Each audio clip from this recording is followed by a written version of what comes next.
jamaah-jamaah mau mengadakan pengkajian dan zikir, itu dihadang dan dilempari mobil-mobil jamaah. Mudah-mudahan ini cepat selesai, tidak ada lagi hal-hal seperti ini di lapangan. Ini adalah berawal daripada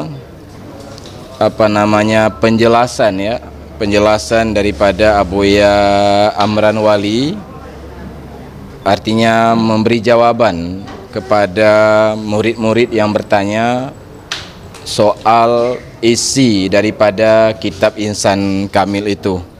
Memang kita akui berbeda tafsir atau penjelasan terhadap surat Ikhlas yang ada di dalamnya, sehingga berbunyi yang lebih kurang bahwa insan atau Muhammad itu adalah Allah. Bahwa oleh Abuya Amran Wali membenarkan apa yang ditulis oleh seorang waliullah itu, Syekh Abdul Karim Al-Jaili dalam kitab Insan Kamil itu. Abuya membenarkan terhadap penjelasan atau tulisan di dalam kitab tersebut. Nah, oleh sebahagian ulama tidak sependapat dengan penjelasan yang disampaikan oleh Abuya. Bahkan ada sebagian ulama mengatakan bahwa begitu sudah mempertuhankan insan. Nah, pendapat yang diutarakan inilah yang berkembang di masyarakat, sehingga masyarakat berani melemparkan tuduhan-tuduhan kepada majelis kita bahwa sesat, menyesatkan dan sebagainya. Padahal persoalan itu adalah persoalan tauhid dan keimanan. Karena iman itu ada iman dasar, yaitu iman yang cacat, yaitu seperti mengakui kebesaran Allah, tetapi tidak pernah takut kepadanya, tidak pernah mencintainya, dan tidak bergantung padanya. Berarti Tuhan atau Allah hanya diakui saja kebesaran dan keagungannya. Itu adalah iman yang cacat dan masih mengandung syirik, yaitu syirik yang khafi, dengan alasan tadi, yaitu diakui kebesaran tetapi tidak ditakuti dan tidak dicintai. Kemudian iman tingkat kedua kita, yaitu yang pertama itu diistilahkan dengan ilmul yakin. Ilmul yakin. Yang kedua adalah ainul yakin.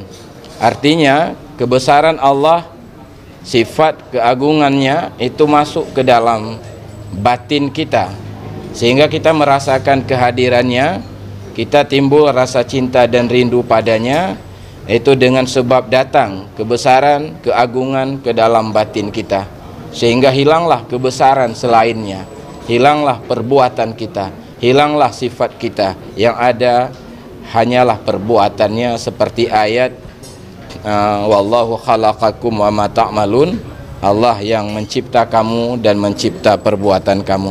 Itu disebut dengan dengan ainul yakin atau tauhid khawas, atau istilah Imam Al-Ghazali tauhid muqarrabin. Dan tauhid itulah yang dimaksud oleh Abuya dalam kalimat MPTT, Majelis Tauhid Tasawuf, tauhid yang martabat itu. Ada iman lagi, iman kamil namanya Pak, yaitu iman khawasul khawas atau tauhid khawasul khawas, sebagaimana dikatakan dalam kitab Ihya Imam Ghazali, bahwa seseorang tidak melihat kecuali wujud yang satu, adapun wujud yang lain itu adalah limpahan daripada wujud Allah yang satu itu. Ini tauhid hakiki dan sumber kekuatan Islam sebetulnya di sini, karena tidak melihat ada kekuatan, ada daya dan upaya pada selain Allah. Nah, ini orang yang sampai kepada martabat ini disebut dengan iman kamil, iman yang sangat sempurna, sehingga hilang ingatan, pandangan kepada wujud selain Allah. Dia hanya memandang wujud yang satu. Jadi ini iman kamil yang membawa kesempurnaan iman, dan orang yang pada martabat ini di dalam kitab-kitab tasawuf disebut dengan insan kamil, Pak. Nah, itu yang duduk masalah. Itulah yang dimaksud oleh Karim Al-Jaili, insan adalah Allah, bukan insan itu sudah jadi Allah, tetapi maksudnya insan yang sudah fana wujudnya di dalam wujud Allah. Begitu penjelasan yang disampaikan oleh Abuya, dan inilah sumber masalah yang sebenarnya di dalam majelis kita aman-aman saja. Artinya dengan Abuya membenarkan itu, tidak ada kita yang sudah berubah menjadi sesat. Bahkan banyak orang yang sesat, yang sudah jauh dari agama, berhasil ditarik dan dipanggil oleh Abuya untuk beribadah, untuk berakhlak mulia.